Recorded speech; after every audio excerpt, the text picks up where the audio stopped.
আসসালামু আলাইকুম। বাংলা সংবাদে আপনাদের সকলকে স্বাগতম। সর্বপ্রথম জানিয়ে দিব সংবাদের শিরোনাম, এরপর বিস্তারিত। মাগুরায় এনসিপির ৭৩ সদস্যের আহ্বায়ক কমিটি ঘোষণা। এনসিপির প্রাথমিক প্রার্থীর তালিকায় নাম নেই সেই রিকশা চালকের। বিএনপির সাবেক এমপি এবার এনসিপির প্রার্থী। ঢাকা ১০ ও লক্ষ্মীপুর ১-এ প্রার্থী দেয়নি এনসিপি, আসিফ ও মাহফুজ কি করবেন? এত সময় শুনছিলেন সংবাদের শিরোনাম, এবার বিস্তারিত। মাগুরায় এনসিপির ৭৩ সদস্যের আহ্বায়ক কমিটি ঘোষণা। মাগুরায় জাতীয় নাগরিক পার্টি এনসিপি ৭৩ সদস্য বিশিষ্ট আহ্বায়ক কমিটি ঘোষণা করা হয়েছে। মঙ্গলবার দিবাগত রাতে এনসিপির ভেরিফাইড ফেসবুক পেজে কেন্দ্রীয় কমিটির সদস্য সচিব আখতার হোসেন এবং দক্ষিণাঞ্চলের মুখ্য সংগঠক হাসনাত আবদুল্লাহ স্বাক্ষরিত এই কমিটি প্রকাশ করা হয়। নবঘোষিত কমিটিতে রাসেল মজুমদারকে আহ্বায়ক ও সুলতান হোসেনকে সদস্য সচিব হিসেবে দায়িত্ব দেওয়া হয়েছে। ৭৩ সদস্য বিশিষ্ট মাগুরা জেলা কমিটিতে সিনিয়র যুগ্ম আহ্বায়ক হয়েছেন খাজা মোহাম্মদ তরিকুল ইসলাম। এছাড়াও ৭ জন যুগ্ম আহ্বায়ক হয়েছেন যথাক্রমে Mohammad Saeed Joardar, Mohammad Zahidul Islam Quddus, Majedul Haque, engineer B M Fakhrul Ahmed, Mohammad Tokan Hossain, Mohammad Delar Hossain দৌলত এবং ঝর্ণা খাতুন। অন্যদিকে সিনিয়র যুগ্ম সদস্য সচিবের পদ পেয়েছেন মোহাম্মদ হাসান ইমাম পলক। কমিটির ৮ যুগ্ম সদস্য সচিব হচ্ছেন মোহাম্মদ এনামুল মোল্লা, সাইফুল জসিমউদ্দিন, কামরুজ্জামান অন্তর, মোহাম্মদ বাবু, মোহাম্মদ ইয়াসিন আরাফাত, মুসাম্মাদ সোনালী খাতুন এবং বাইজিদ হোসেন। সাংগঠনিক সম্পাদক হয়েছেন সাহেল আহমেদ শাকিল। এছাড়াও সিনিয়র সহ সাংগঠনিক সম্পাদক হয়েছেন মোহাম্মদ রিয়াজ পাটোয়ারি। ৫ সহ সাংগঠনিক সম্পাদক হলেন অতীব আহমেদ হৃদয়, মোহাম্মদ বিপ্লব, সোহেল রানা, রজব আলী ও মোহাম্মদ জাফর মোল্লা। কমিটিতে জুলাই গণ অভ্যুত্থান ও মুক্তিযুদ্ধ বিষয়ে সম্পাদক হয়েছেন মোহাম্মদ খাইরুল শেখ।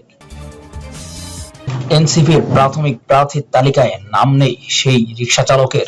ত্রয়োদশ জাতীয় সংসদ নির্বাচন কেন্দ্র করে প্রথম ধাপে ১২৫ আসনে প্রাথমিক প্রার্থীদের তালিকা ঘোষণা করেছে এনসিপি। বুধবার বেলা ১১টার দিকে দলের সদস্য সচিব আখতার হোসেন প্রার্থীদের নাম ঘোষণা করেন। তবে তালিকায় নেই সেই জুলাই বিপ্লবের সময় আন্দোলনরত শিক্ষার্থীদের সেলুট জানিয়ে দেশব্যাপী আলোড়ন তোলা সেই রিকশাচালক সুজনের। রিকশাচালক ঢাকা ৮ আসনে এনসিপি থেকে লড়তে গত ২০ নভেম্বর মনোনয়ন সংগ্রহ করেছিলেন। প্রাথমিক তালিকায় সুজনের নাম না থাকলেও এই আসনটি ফাঁকা রেখেছে এনসিপি। এনসিপির নেতারা জানান, ধাপে ধাপে প্রার্থীর তালিকা ঘোষণা করা হবে। প্রথম ধাপে ১২৫ আসনে প্রার্থীদের নাম ঘোষণা করা হয়েছে। এরপর জোট সঙ্গীদের সঙ্গে আলোচনার মাধ্যমে আসন বণ্টন করে প্রার্থীদের নাম ঘোষণা করা হবে। চলতি মাসেই সব আসনে প্রার্থীদের নাম প্রকাশ করতে চায় দল। বিএনপির সাবেক এমপি এবার এনসিপির প্রার্থী। ত্রয়োদশ জাতীয় সংসদ নির্বাচনের জন্য প্রথম ধাপে দলের মনোনীত ১২৫ জন প্রার্থীর প্রাথমিক তালিকা ঘোষণা করেছে জাতীয় নাগরিক পার্টি এনসিপি। এটি সিরাজগঞ্জ ৫ আসনে প্রাথমিকভাবে মনোনয়ন পেয়েছেন বিএনপি নেতা সাবেক প্রতিমন্ত্রী মেজর অব মঞ্জুর কাদের। বুধবার বেলা ১১টার দিকে এনসিপির সদস্য সচিব আখতার হোসেন ১২৫ আসনের প্রার্থীদের নাম ঘোষণা করেন। এ খবরে তার নির্বাচনী এলাকায় পক্ষে বিপক্ষে আলোচনা চলছে। মঞ্জুর কাদের সমর্থকরা সামাজিক যোগাযোগ মাধ্যমে শুভেচ্ছা ও অভিনন্দন জানাচ্ছেন। মঞ্জুর কাদের মিডিয়া সেলের একটি সূত্র জানায়, বিএনপির জাতীয় নির্বাহী কমিটির সদস্য পদ থেকে মঙ্গলবার পদত্যাগ করেছেন মেজর অব মঞ্জুর কাদের। তিনি সাপলাকলির প্রতীক পেয়েছেন। আমরা আশা করছি দ্রুত নির্বাচনী মাঠে আসবেন সাবেক এই প্রতিমন্ত্রী। মেজর অব মঞ্জুর কাদের ২০০১ সালে সাবেক সিরাজগঞ্জ ৬ ও আসন থেকে বিএনপির প্রার্থী হয়ে ধানের শীষ প্রতীকে নির্বাচন করে বিপুল ভোটে নির্বাচিত হয়েছিলেন। ঢাকা ১০ ও লক্ষ্মীপুর ১-এ প্রার্থী দেয়নি এনসিপি, আসিফ ও মাহফুজ কি করবেন? অন্তর্বর্তী সরকারের থাকা ২ ছাত্র উপদেষ্টা মাহফুজ আলম ও আসিফ মাহমুদ সজীব ভুইয়া পদত্যাগ করতে যাচ্ছেন। বুধবার ত্রয়োদশ জাতীয় সংসদ নির্বাচনের তফসিল ঘোষণার আগ মুহূর্তেই তারা এই সিদ্ধান্ত প্রকাশ্যে জানাবেন।